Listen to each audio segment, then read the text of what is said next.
You're listening to the Real Estate Radio Hour, the show that brings you unfiltered stories and insight from the Twin Cities real estate world with your hosts, Chris Rooney, broker at RE/MAX Preferred, and Andy Prasky, leader of the Preferred Home Team at RE/MAX Advantage Plus.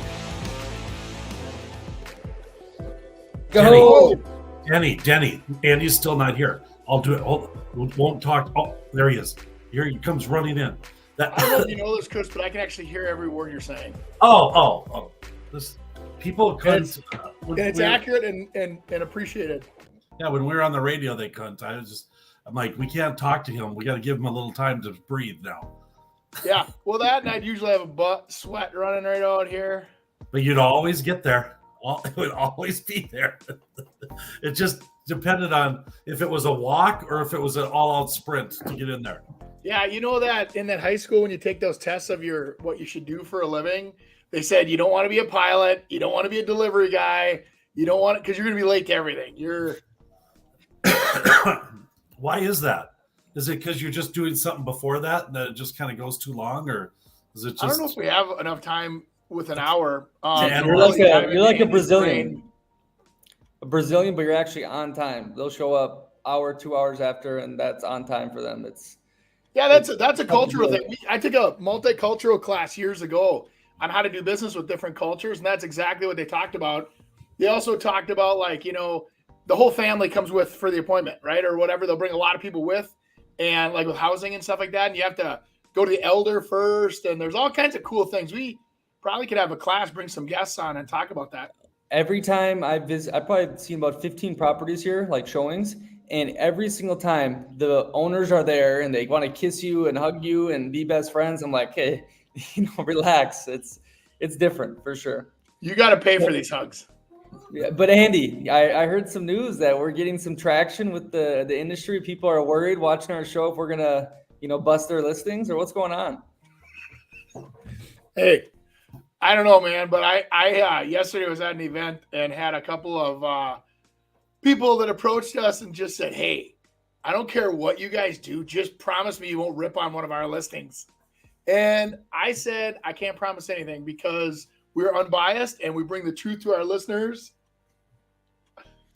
We're not trying to rip on them. We're trying to give them another way to look at it. Maybe that's what it is. No, we're straight up. Oh my God, how'd you hire this clown?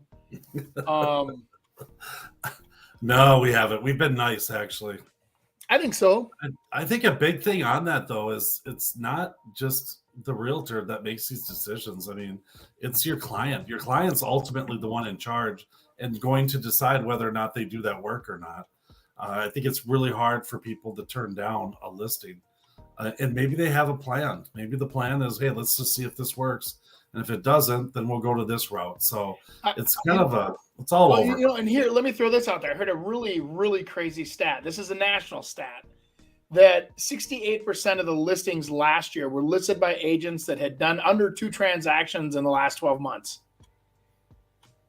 So people are hiring not on experience, or hiring on convenience. This was a big talk we had about how, is that Uber driver that pulls up the best, safest car with the best driving record, or is it convenient? And I think what's happening is a lot of people in this marketplace are hiring real estate agents that are available. They're easy. They're right there. They're at the open house. And agents need to get back out there again. It just goes to prove a point is that, you're not going to live off your legacy forever and, sit back and enjoy the calls are going to keep coming in, because I'm telling you, people seem to be buying differently. 91% of the buyers, this was another stat I heard, 91% of the buyers would like to receive an instant offer just to know what that would be, just to give them a reference, another data point, right?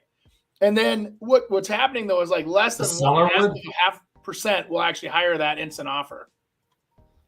Wow. So a seller, I think you said buyer would like an instant I meant offer. seller. Yeah, sorry. My bad. Okay. So 91% would like that, which I think I would too. I mean, just for reference, so I know kind of where my bottom line is. And then with the 68%, you're saying that 68% of the listings that were out there were done by agents that had done 2 or less transactions. No, I said 68%. Yeah. Not 16, 6'8". I'm sorry. I thought I said 68. 68% Yeah. are of the what? Really? And that's nationwide, not Minnesota. That's a national average. The point of that statistic was to prove that people right now are listing their houses differently than they used to. People are now this new, let's call it that, sound like an old man, the younger generation, but the younger kids are looking for convenience, the Uber, bring me my meal to my house. I just scan that ease and convenience is something is highly valued in the eyes of a seller. And so convenience is like how quickly, how easily can you sell my house? Not can you get me the most money, or do you have the best marketing plan? Which I found to be really interesting, because what they're doing is, it's like I said, they're putting us into the category of like convenience of like a service, right? Like, and I said, well, do you do that for doctors too? So they try that with doctors, like to pick the doctor that best meets you. That's where it's a little different, where like I do want the best doctor to do my whatever procedure, but they don't rank them that way. They rank them based on interest, so that, like if you watch TV right now where they'll have commercials that run, they'll say, well, this doctor doesn't believe in medicine, or this doctor likes to do exercise or diet relief before they give you any kind of a med or whatever. So people are trying to learn who these people are before they do business with them. In real estate, they're still trying to keep it as it doesn't matter. It's all the same. It's a commodity. Bananas are bananas. And no matter which one you hire, just get the one that's easiest, and the one that's in front of you, grab it, and lots of money being spent on that. But I'll tell you what, at the end of the day, when you look at what did you net, there is a difference. And that's the only question I would be asking people right now is like, hey, listen, I don't care if I pay a 10% commission to sell my house. If I walk away with more money because you put more effort into it and you're a better negotiator and you have better connections that bring more buyers my way, that's, hey, you're just paying for that. It works. I'll tell you what, though, some of those conveniences that you're talking about, have you ever tried DoorDash before? Yes. Oh my God. I was appalled. I couldn't even believe how much they were charging me to bring it to my house. I'm like, no, not a chance. I can't believe how many kids are like, yeah, we ordered DoorDash last night. We were watching a movie and had a slushie and 3 tacos delivered. And I'm like, and it's $40. I go, enjoy being bankrupt. Yeah. Yeah. Wow. I mean, a lot of people got used to it during the last couple of years, and they haven't gotten rid of that convenience. I mean, obviously it's different in here in Brazil, but that's all you do is iFood, and obviously it's cheap for me. It's expensive for, the Brazilian, but everyone is doing it. And I heard that's the same thing, back in the States. I literally, this blew my mind. So day before yesterday, when they were doing that big Amazon day. Okay. Now this is, you get used to this kind of service. I'm sitting there at 8 a.m. and I go, oh, my wife likes this kind of protein. She makes these shakes, and I like this kind of whatever. And so I ordered it. It was half price. So it was like $6 for this jug of stuff that I bought. And her thing was like $10.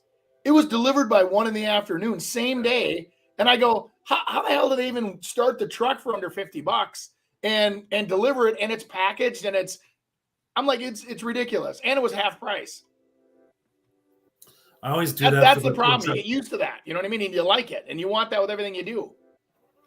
I do that with things that are super heavy, and that I'll always forget when I go shopping. I'll order those, and it's just like people are going to start wondering that Amazon little truck pulls up quite a bit. I tell you what, Chris, I've been shopping trucks this last week, and I'm just going to say it. All car dealerships can go to hell. That's what are they doing? Oh my God, they're so stuck in what happened 2 years ago. Well, we only have 6 trucks on the lot. And I go, yeah, but I've looked, and those 6 trucks have been on your lot for over 60 days. So let's cut a deal. I'm not going to pay sticker. I want 10,000 under. I want this, I want that. And I want this much for my trade-in. And they're like, well, your trade-in's worth 55,000, but we can only offer you 40 because we're going to carry it for a year. I'm like, oh God, I'm so over. I go away, go out of business, and I'll order factory direct. I'll go right to an app and go, GMC, Denali, I want the Onyx Black. I want this package. I want that. And I want it delivered, and cut out the $80,000 of fees for the dealership and deliver it to my house like Carvana or something. So why are you mad at people that want to cut out the realtor? Yeah, exactly. I tell you, but I'm not just sitting there being an ass in the middle saying that, oh, you got to sell your house for less money, and you have to sell it for less money, and you have to pay us more money. I'm not doing that. They are. They're being. He got out of it, Nick. He snuck right out of here. that one. Get out of here. All of them out of business by the end of the year. That's my prediction. Oh boy. It might be aggressive, but it's a wish. I see them building new lots and adding onto their buildings, but end of the year. Well, if you're a salesperson and you sell GMC Denali's and you're looking for a reasonable offer and you're willing to work with a guy like me on a fair trade-in value, call me. Because they're all idiots. They are like, well, my manager said, and my manager, I'm like, I want to cut a deal with somebody that knows how to cut a deal. Be fair with me. I drive off with a new truck today off your lot. So call me, reach out. But Andy, if you think about our world in general, I mean, 95% of the people will go with them and say, yep, you're right. I understand.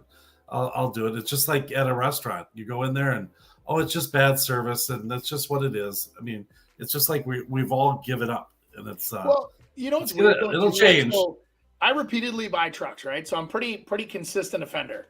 And so I get to a certain amount of miles, I'll buy another truck. So that being the case, I bought a truck from a certain guy. The last time I got hooked on this sales lady up in, let's say the North Metro, I think I bought 4 trucks from her. I just would call her and say, hey, this is what I'm looking for. She'd source it. She'd find it. She'd deliver it. It was fantastic service. I didn't question her. She always gave me all the discounts and the rebates that you could qualify for. And she goes, here's the best we can do right now. Loved it. Always bought my trucks. She retired out of the business. And now I bought a truck 2 years ago from a guy. You'd think the company would send out a postcard saying, hey, this guy's still working here. Come back in. No, they almost sabotage each other, Chris. They're almost like they want you to come back to their dealership, but not to their salesperson because they know they're idiots. And that even though you got lucky one time and sold a deal, he might not be able to do it twice. So come on in and talk to us. And then they don't want that connection with the person. They want it just with the dealership. And it's so weird. Yeah. Well, I'm sure they're flipping and flopping all the time. So if you go with a person, all of a sudden they're at Mercedes and then they're going to be at BMW. Might be a problem. I get it. Yeah. I do understand. But if you've been here before and you bought from Billy, then put me back to Billy. You know what I mean? That relation. I think the world craves, connection, and they're just not allowing that anymore. I don't know. Again, we should move on from the car show, and we'll go on to real estate now. Yeah. Hey, this has been a big topic lately. I've seen even one dude in Seattle who has a squatter that rents out part of the house to Airbnb while the homeowner sleeps in the van outside. It was a huge story. So there's a Reddit thread going on about why is squatting a civil matter when it's obviously criminal? And here, add to it. Right. What's to stop someone from confronted after breaking into your house to merely respond, oh, I live here now, boom, now civil, this country is weird. There's been just a lot of squatter stuff going on recently. I want to hear your guys' thoughts.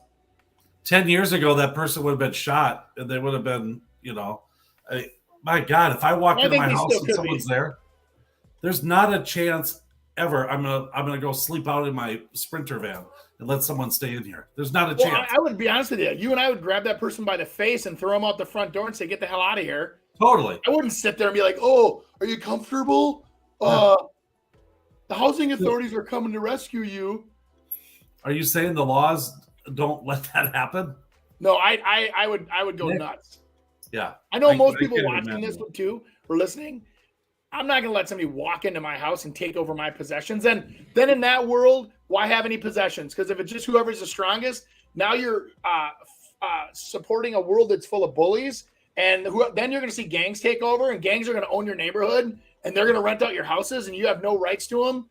Wait and see. Okay. This is an extreme example she was making, but the Nick, question down you here. hit me after I talked about my truck. And Why? calm down right now. Why is squatting a civil matter when it's obviously criminal? That's kind of the That's the your main local topic. government, man. Yeah. Where was this? Portland? Hopefully. Well, Seattle? Isn't in Minnesota? Is it not criminal if someone squats in your house? Is it civil or criminal? Squatting, it's breaking and entering, and you're trespassing. It's not. There's no civil in it. You don't live there just because you walk in. Okay, no. A renter that doesn't pay Target. rent for 6 months or something, and they're just staying in the house and you can't get them evicted. You dealt with it. I mean, why is that civil and not criminal? Oh, well, that's tenant law. Yeah. Sorry. Go ahead. You want Chris? You want to cover? Yeah. it? Well, I was gonna say if he's sitting in my house and I haven't rented to him and he's taking over my house, we're gonna have a problem. But I mean, in the rental world, my God, that happens all the time. During COVID in Minneapolis, it was the worst. We had people doing drugs, and we have crime-free, drug-free addendums that basically say you got to be out in 3 days. And we did that. The judge said, no, they can stay. And that was from like at the end of September until the end of January. So they got to stay there, do drugs, do whatever they wanted, never paid us any rent. I mean, it was freaking crazy. And it's just like that whole tenant law, and now it's getting worse. It's getting way worse. And what the lease and all of that says, we should do a segment on that and all the things. We should learn how to design buildings to evict the homeowner or the renter, where if they don't pay their rent, it's like in those in the movies where they have the walls that collapse. Yeah. And literally push you out, and then you just cut a new door in, and then they can live on the bottom 6 feet. Yeah. Well, Andy, you dealt a lot with our little 2008 struggles till about 2012.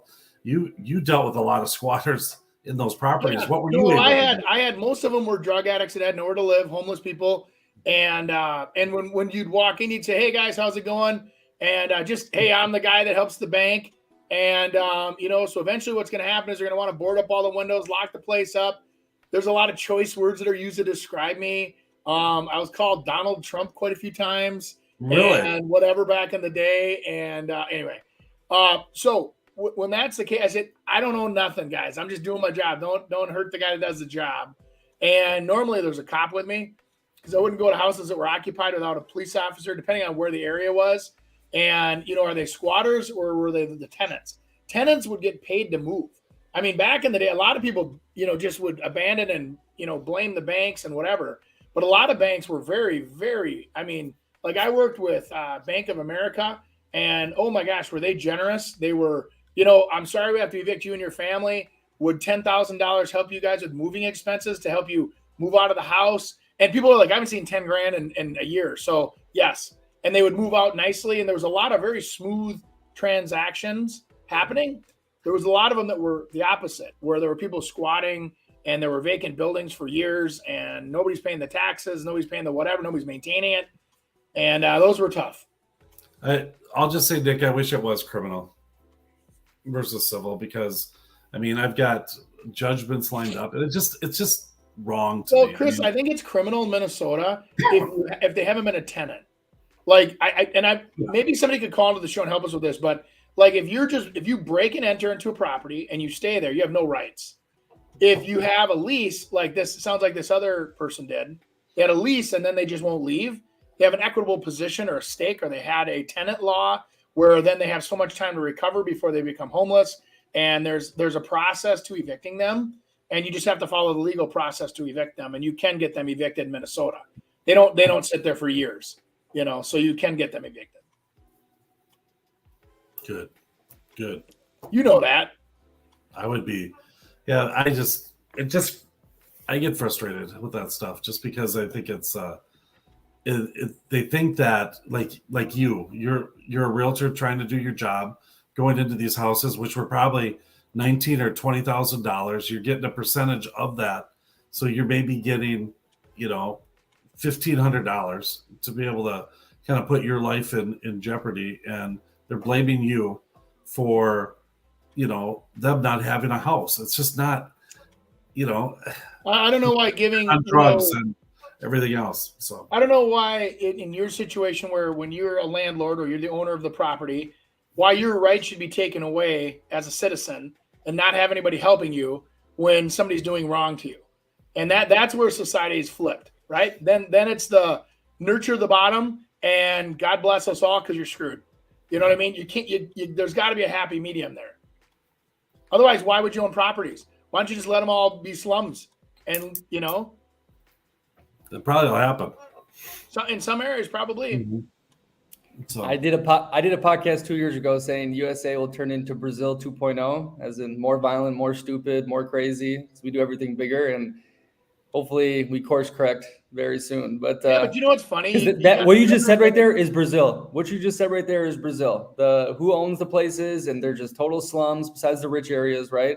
I mean, it's the exact same thing that you guys are referencing. So it's interesting. Yeah, I mean, but that's when you have some of that happening in the core, 13 county metro, and those local governments are different than the governments throughout the whole state. And then you have a governor talking. What did he say? What was it last year? He said something about anything north of Hennepin County is just rocks and trees, or something like hicks and sticks or something. He said it was something like that, where he basically said he doesn't support the rest of the state because they don't support him.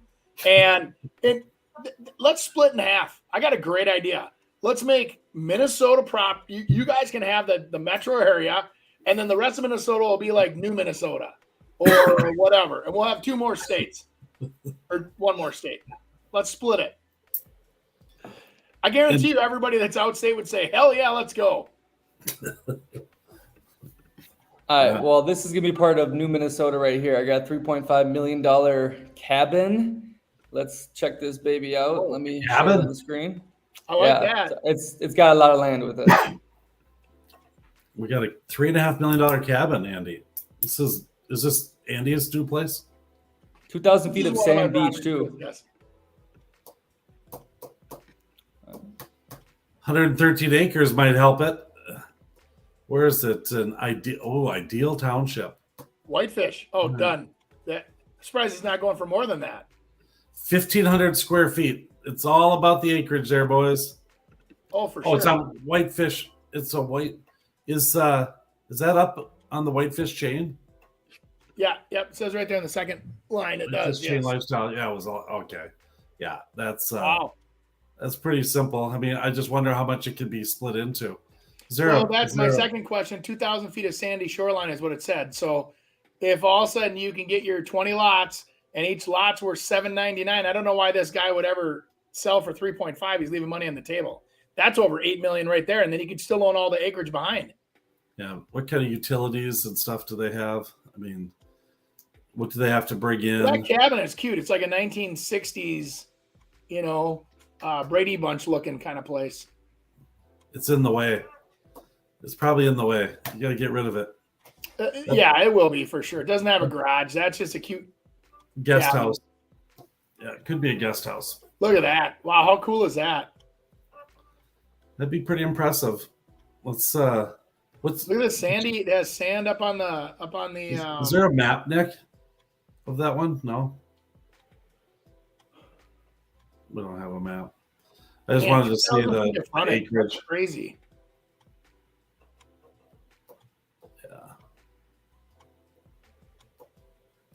Yeah. That cabin is pretty cool, though. Look at that view.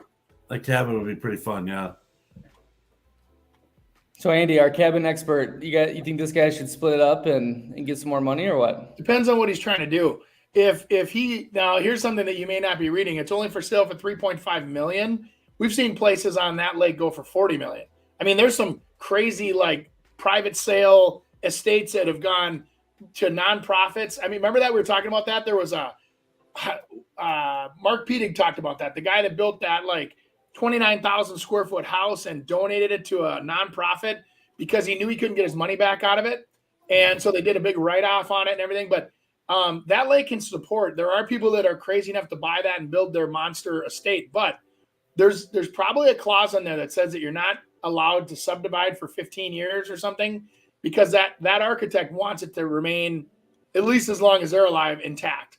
They worked very hard at putting all that land probably together, buying parcels and putting it all together. But I'll tell you, as an individual, you could generate so much money. It's not a money thing though. That's what I'm trying to say. Is like they could sell off, 1,000 feet and those lots go for 800,000 on that lake. So I don't understand, that's like even just half of it is $7 million. You could see like a family plot there, meaning that there's okay. But anyways, so like you get somebody that's going to spend $3.5 million and put up, 5 areas to be able to kind of house their family. I mean, how cool would that be? Have 115 acres? Big butt resort up there or something, Yeah, But I think, there's people with so much money that can just grab this stuff and just hang on to it and sit on it. And that one's kind of intriguing. Something's wrong though. I'm gonna guess. I haven't obviously read the fine print, but something's wrong there because $3.5 million, that's way underpriced. Way underpriced. Yeah, there should be some limits. There's some limitations or something. There's got to be something there. Like it can never be developed or something like that where it's in a landlocked deal with the government or something, because there's no way you could.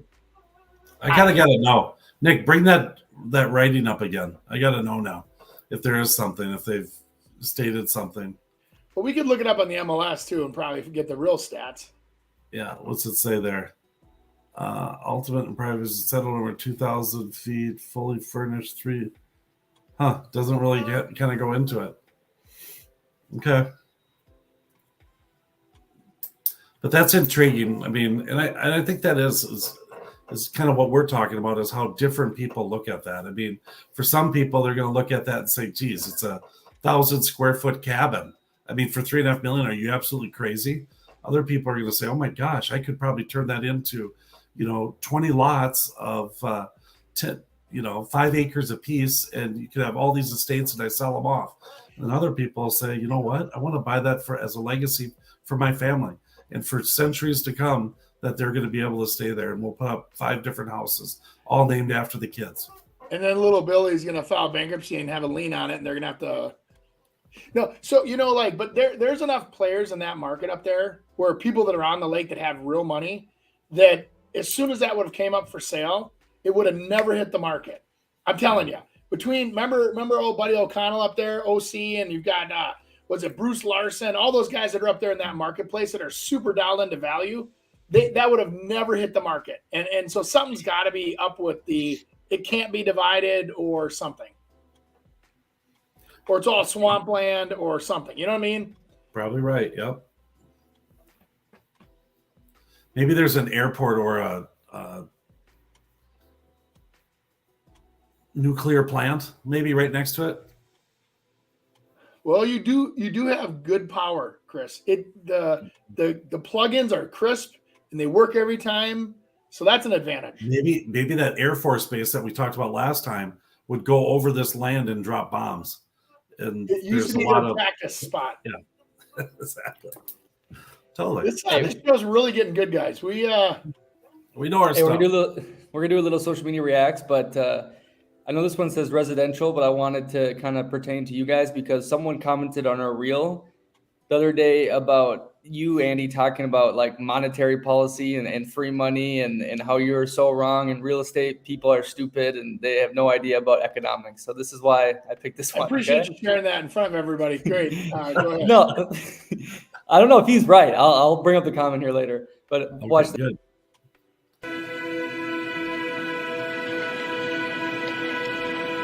What the hell are you talking about?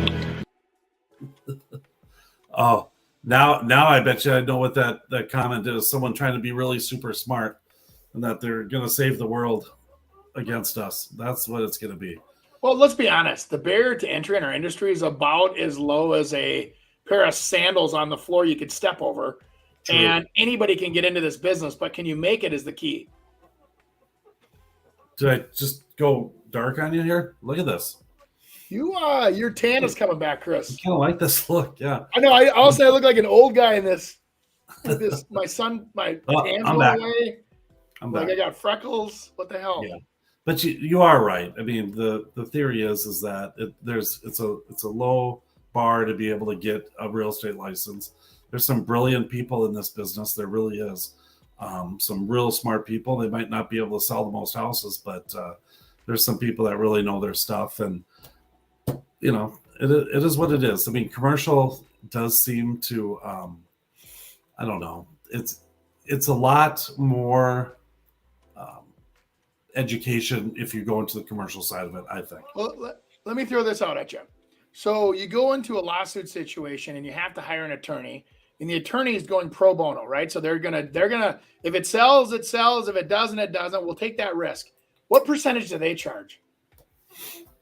30, 40%? Yeah. Real estate agents charge 6, sometimes 7, right? Mostly, whatever. And I look at that and I go, so you want us to, let's say that they have to have a PhD in real estate to become a real estate agent. Guess what's going to happen to your percentage, guys? It's going to be a 30% selling fee. It's not going to be, I'll do it for $300 in a burrito. Mm-hmm. I should get off here. I'm too wound up. I should go for a nice walk with my dog. Oh boy, what's this? This is probably us talking. Okay, so this is it. This is the comment. And so do you remember this video, keeping the rates that low for that long? It messed up and there's too much free money, or we can watch the video if you want, but here's what this guy said. Oh God. Free money it's a laughable to hear real estate people try and use a debunked theory like monetaryism to explain rate hikes, or what's being coined as greedflation. What does this comment pertain to? Okay, let's watch it.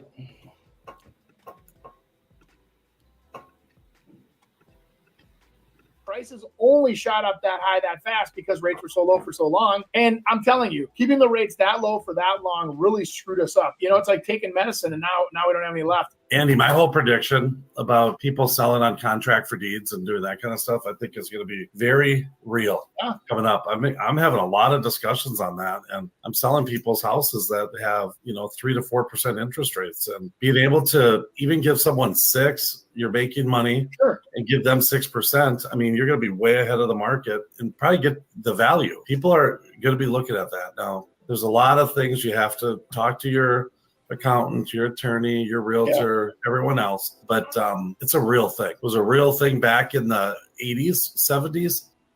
Okay, so you guys saw that? What do you have to say? Nothing?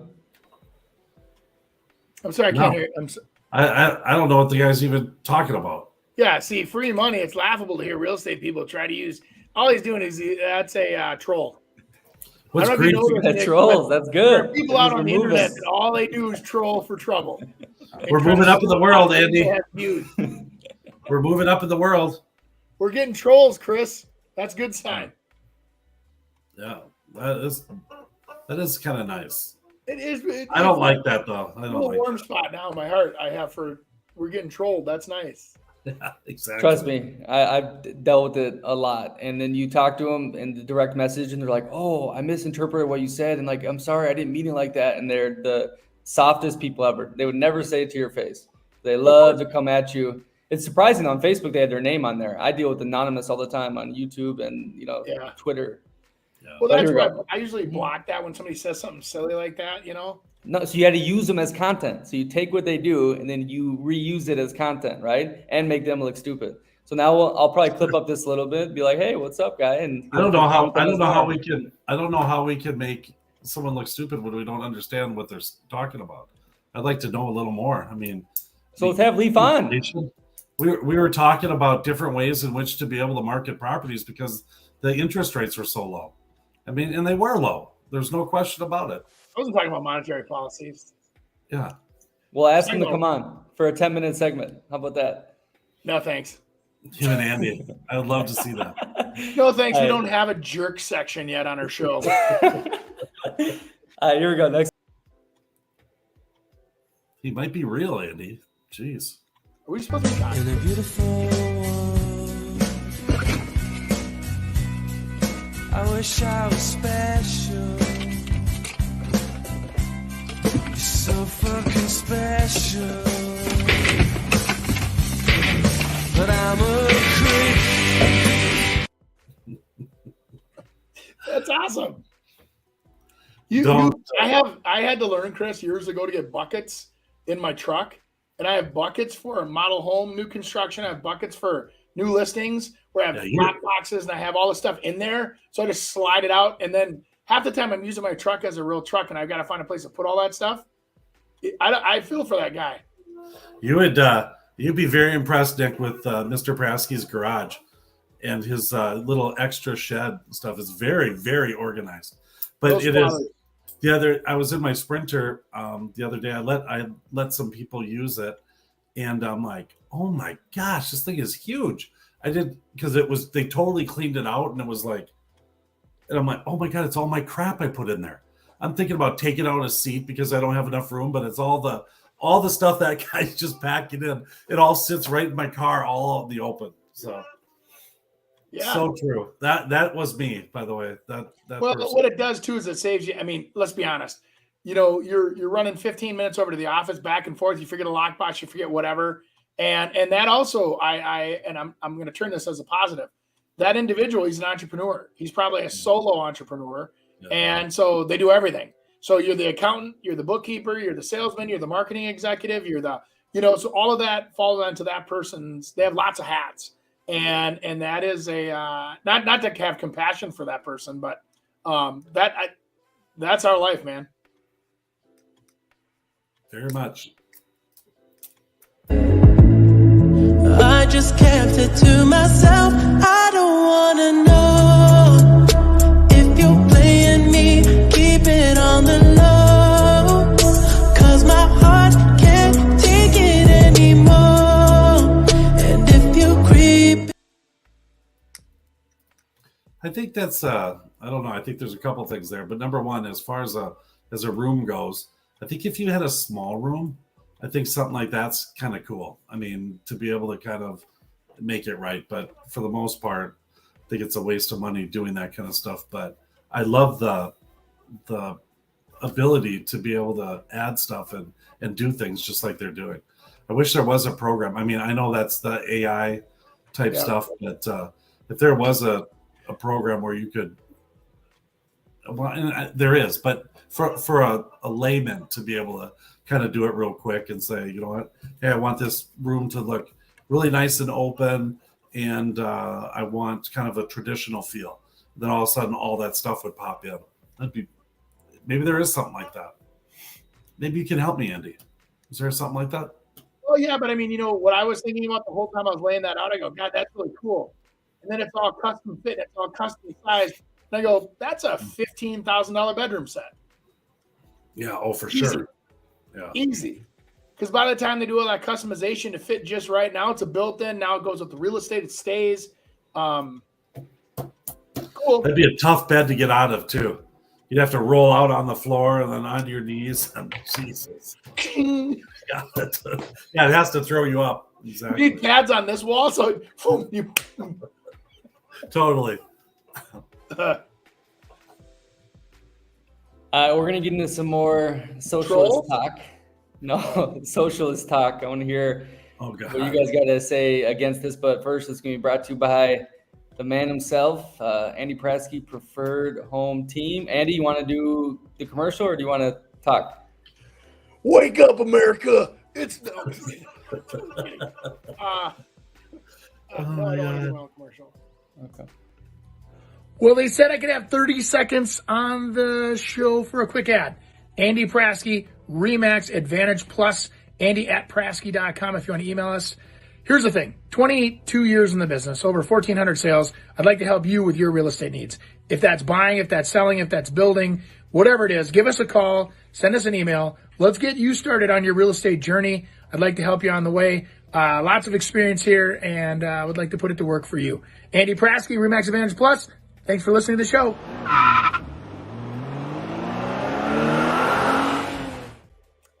If somebody could just hire me so I could buy a shaver, so I could get that commercial reshot with a clean shaven face.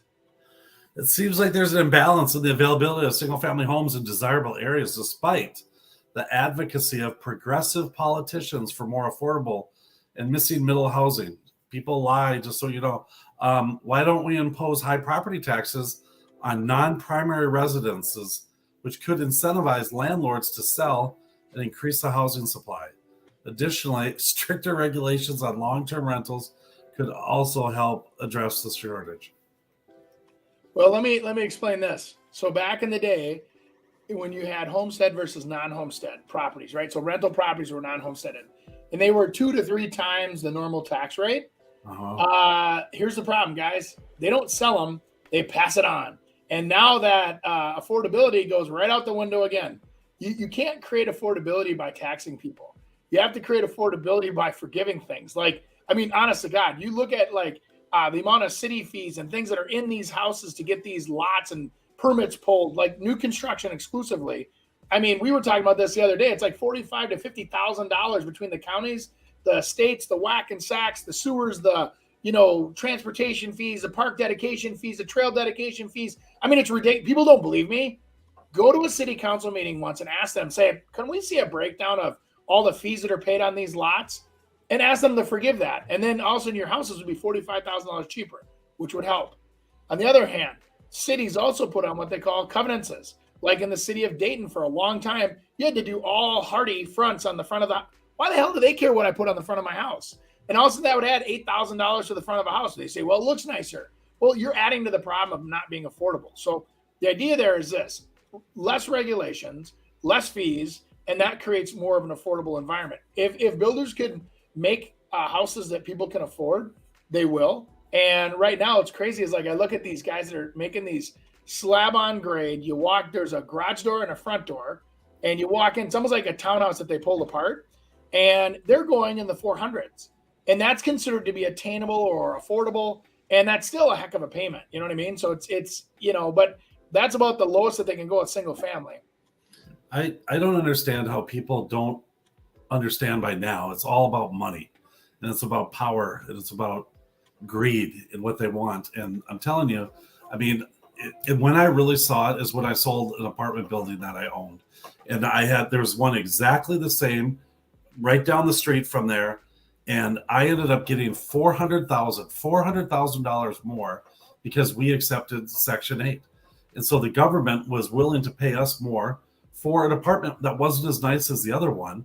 But the rents then were higher because we were taking Section 8. Those people were renting it for, where we're helping people because you're getting Section 8, and we'll accept that and we'll be able to do that. But in turn, what it does is it made us more money. So it looked better to an investor who then turned around and bought it and paid $400,000 more than the one down the street. What do you say about that? I mean, it's what it is. I mean, and it's just sad. If they would just let it, like you said, to just let it go, I think it would all work out, because people investors are not going to buy something that they're not going to make money on. They're not going to do that, but if there's a lot of the stuff out of the way, I mean, people aren't going to go rent from someone if the rent is way too high. So they're going to adjust the rent to be able to get what they got and then see if it works for them. And then that's how prices come down. So if the renters aren't willing to pay, $700 a month and it's only $600, well, that property is going to not be $900,000 anymore. It's going to be $700,000 in which to be able to do that. And that's what it happens. That's the big boys talking there, the cap rates and what's my return on investment? And right. If you charge less for rent, your building's worth less, and that's not how the game is won. Game is won on profits and and income and cash flow, and so those with money will always have money because of that. Mm-hmm. So I can speak on this. I've seen these kind of policies in action. In Italy, the second home is taxed insanely, right? So all the people, like, they pass on their homes, like you're saying. Every beach house I went to, it was someone's great grandma's, throughout the family. And also in Italy, it's very, very hard for young people to even buy a home. I mean, the prices are ridiculous. And like the city centers, every single building has been with like nobility, the rich from the Renaissance. You know what I mean? And so these policies are enacted in Italy, and it's still extremely hard for young people to buy homes. So. But Nick, those are, when you get into those socialistic, governments, like even in you look at England, there are some people that a good friend of ours, this Barry, comes over every year and visits, and he weird professional hunter. I don't know how you get that job, but he's a professional hunter, shoots, deer all year long, fixes motorcycles when he's not shooting deer. Mm-hmm. And he's a 6th generation in the same apartment renter. Nobody in their family's ever had enough money to ever catch up, to ever get ahead. And I don't know. That's what I don't understand. So why do people want to go that direction with that, or go to the extreme of being like in China? China, to have employees, they have to provide them with housing because they can't afford to house themselves for what they're being paid. So now you have government housing. I go, how is that not a version of a prison? Mm-hmm. You're trapped. You got to work there forever, to live there forever, to make no money, to never get ahead, to Never, and it's like it gets to a point of where what do you really want in life? You want people to be treated fairly. I get that. I do. And on the other hand, I don't want people to be treated unfairly if they've gotten ahead in the world. It's like, so that's not fair either. Just because somebody does make the right decisions, and a little bit of luck, we all admit that a little bit of luck helps. And all of a sudden they've made it. Well, I don't know. Unfortunately, I think the last couple of years showed a lot of people want to be told how to eat, drink, go to the bathroom, sleep, and they'd be totally fine with authoritarianism. Just give me a house, place to sleep, Hakuna Matata. And the American mindset is completely different than the rest of the world when it comes to a lot of these ideas. But now I'm seeing what I've seen in different countries, seeping into the young American mind. Well, you look at our governor. I'm not going to say his name. And as he's standing in front of a pulpit, because he had and he's like, you need to wear a mask, and you need to this, and you need to, and we bought a freezer building that can hold 800,000 bodies, and we ordered body bags. And I mean, he was so excited to be in that position of, you need to listen to me right now. It just drove me crazy. I was like, oh, and I'm sorry if I offended. If you like the guy, good for you. I think he's all about that stuff. Anyway, so the solution to this person's issue is to less regulation? I think so. I mean, a massive tax is everyone works around it. It doesn't matter what the tax is. They figure out a way in which to get around it. You talked about Donald Trump, and everyone wanted to see his taxes. And then when they saw him, they went absolutely crazy. But I mean, if you work with the tax codes, that's what they all do. It's just so silly. You can say you tax them all you want. They'll figure it out. That's what they do. That's why they're in charge. That's why they make, I don't know. I think it's pretty simple to understand. I think everyone wants to help somebody out. That's what's crazy about it. Everyone wants to help, but it's how do we do it? How do we help, And you got to have them help themselves too at some point. So I'll tell you, I've had renters that there's a reason that they're renting, and it's ridiculous. They'd rather go and spend it on drugs or I'm just talking about my own experiences. They'll buy cars, they'll have a lot of that stuff, but they don't want to pay their rent, so people have different options, and they just kind of use the system, and it's just sad. So I've got receipts. I got about $100,000 worth of receipts that prove my point because of rent that we weren't paid. And that's real money. That's money that you work your butt off to try to be able to get. Well, yesterday we had a speaker that talked about emotions are liars.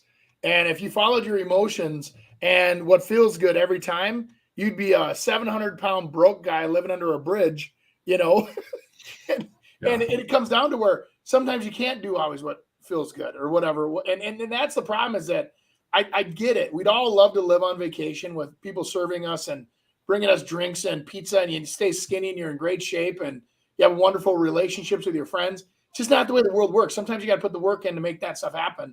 And it is what it is. All right, let's get into some Minnesota luxury real estate, brought to you by Chris Rooney, Home Experts. I was just 1 year old when my family started in real estate, where both my parents were agents. They also dabbled in investing in real estate, rentals, flips, and construction. After college, I went right into getting my license in July of 1990. As a 23-year-old agent in an industry that looks nothing like today, I had to know more for my clients to choose me. There wasn't Zillow or social media to tell them how good I was. I had to win them over with knowledge. With knowledge comes confidence, and with confidence comes results.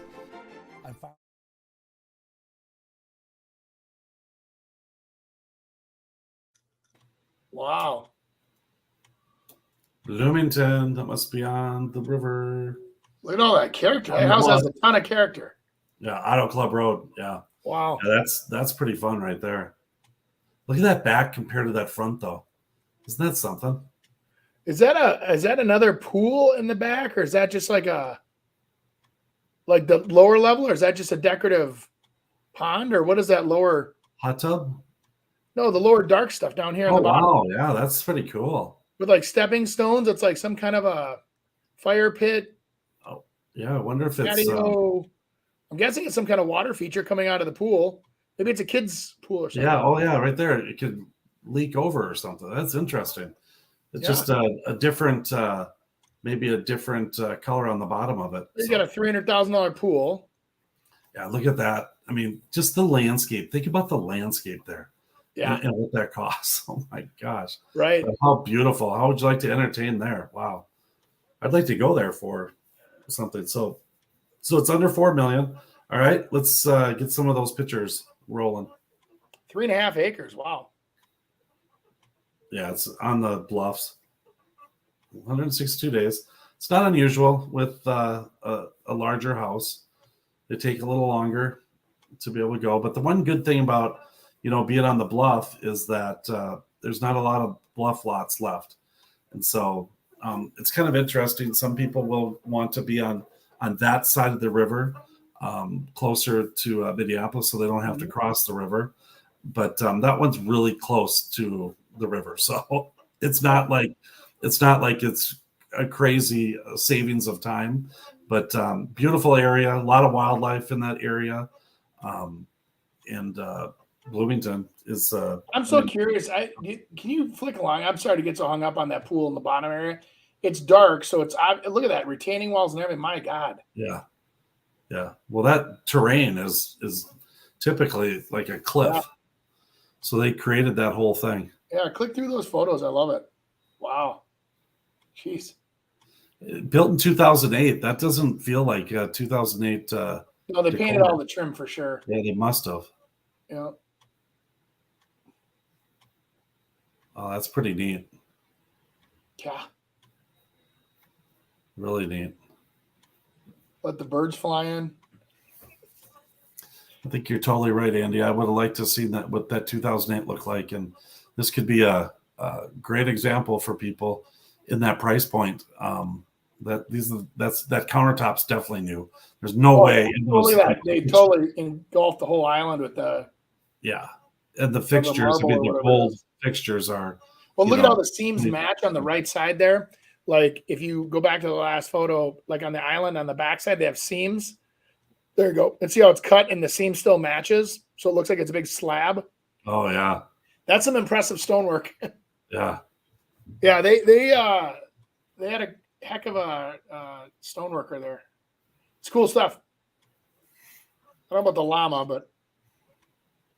So that's a little pantry. Yeah. Brushed brass. It's kind of nice. What happens is that it becomes more of a show kitchen and the work happens in the pantry. That's a neat parlor. God, with that dark, they just did a really good job. See, now that's the tile work and the colors that were there previously. Yeah. And they've redone that. So let's see if it continues to. Okay, this is cool. Yeah.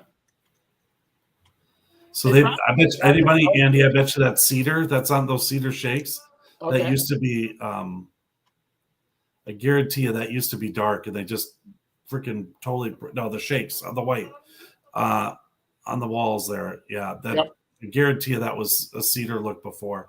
And they just turned it totally modern to painting that. And then they were able to keep the stone. Well, it looks like since it was built in 2008, they've had constant updates done to this house. Keeping it relevant with the current styles. And I'm sure there's always been a contractor at the house ever since they bought it. Yeah. I was just going to say, with the last couple houses we've done, you guys kept saying, just add a little 2023. These people have done it. Yeah, 100%. They have. It's not as fun when we don't have things to rip on there, Nick. So, especially Chris in the hot tub. Especially that backyard. Ooh. Oh, go back to the picture. I'm gonna rip. There we go. That's what I've been looking for. So, what is that? Just a reflection pond pool that you just look at? Absolutely. You just sit and hang out. Look at the waterfall coming from the pool. Yep. Area. You can't have fish in it then. Oh, maybe you could. Yeah. I thought that'd be cool if you'd have that as a koi pond or something like that. Yeah, I wonder if it's not really coming from the pool. It's separate water, but it makes it look like it's coming from the pool. And then you have fish in it. But Nick, one more picture back. I'm gonna Just one more. Okay, see those balls? Yeah. Those got to go. I thought so too. Weird That's one thing. distraction. Yep. I got that little angel that's sitting there. I actually have a little angel like that on my waterfall in my backyard. Yeah. Oh, I don't mind that. Oh, I don't mind that angel. It's those balls I don't get. So Yeah. I guess that's landscaping. But this is amazing. Look at that house is all that is stonework a on really that. impressive home. Jeez. I mean, as the foundation of the that is so neat. Look at all that stonework. My God, they must have had somebody there for 2 months. There's $1 million. That's all hand split stone. There's $1 million in that backyard. Oh yeah. Do some kind of really good photos too. I gotta see who's listed this. They did a really nice job. Yep. Ooh, that's dark, but it's pretty cool. Wow. I still think that's kind of valid, actually. You can see the tiles again. That's the one thing. When you get these all the monsters, cabinets have been painted though. when you get these monster houses, Yeah. it is. I mean, trying to update them. I mean, it's a ton of money. So you got to get to an area that, like. But to me, it's kind of like I can deal with all the stuff that they hadn't done yet because of what the main area looks like. Gosh. Cool place. Yeah. That's a definite executive type home there. Did you see that? They had the infinity pool at the end. The pool actually is an infinity edge. Yeah. It's kind of cool. That's where the water flows over, so it doesn't look like it looks like it goes off into the skyline. Yeah, but what is that? That's a cedar shake roof, looks like, right under it. That's interesting. That is weird, isn't it? I wonder what's behind that, if there's a little shed or something under there. Let's see if we can see. Yeah, now you got me going on that. Where does the water go? I think I'm going to go show this thing. Wow. That's cool. Wow. So this is normal for a place like that to sit on the market for 160 days. You guys think it looks great? The price is right? Well, how many buyers are in the Twin Cities that are in that price range right now? 10? Yeah. No, there's more than that, but it's not. I mean, it's not very. It wasn't huge. I think it's for a particular type person, myself. But I think that one is going to be. You don't get a lot of people looking. Now you got to remember, anytime you're competing in that price point, you're competing against new construction, and it can build exactly what they want and how they want it, and maybe they want that pool 5 feet all the way across rather than a 9-foot area that they can have a diving board in. And so you're always doing that. So what you have to do is you've got to get it in a spot that people want. So like that cabin, it's 138 acres. That's got 2,000 feet of lakeshore. I mean, that's a big thing. If you're on a lake, you're on Minnetonka, you're on Prior Lake, that one's on the bluff, and there's no other things available on the bluff. So if they want to be able to go on the bluff, but that bluff is big. So there's a lot of bluff mansions kind of like that. So there's some options. So it's just kind of it's one of those things that there's a big difference from a $350,000 house sitting for 100 days on the market and a $4 million house sitting on the market. Big difference. You don't view it as being like an issue yet. No. Right. I don't. I mean, if your saturation rate is 6 months to a year and you're still at 120 days Yep. You got it. We have a past guest that made a little comment about taxes. So remember Paul Hurt? He's talking about self-directed IRAs. He said, great way to avoid those capital gains taxes. What's that? Huh? What's a great way to avoid? Self-directed IRAs. Oh, self-directed IRA. Yeah. Those are, I have one of those. I still got to move that money over to Herbie.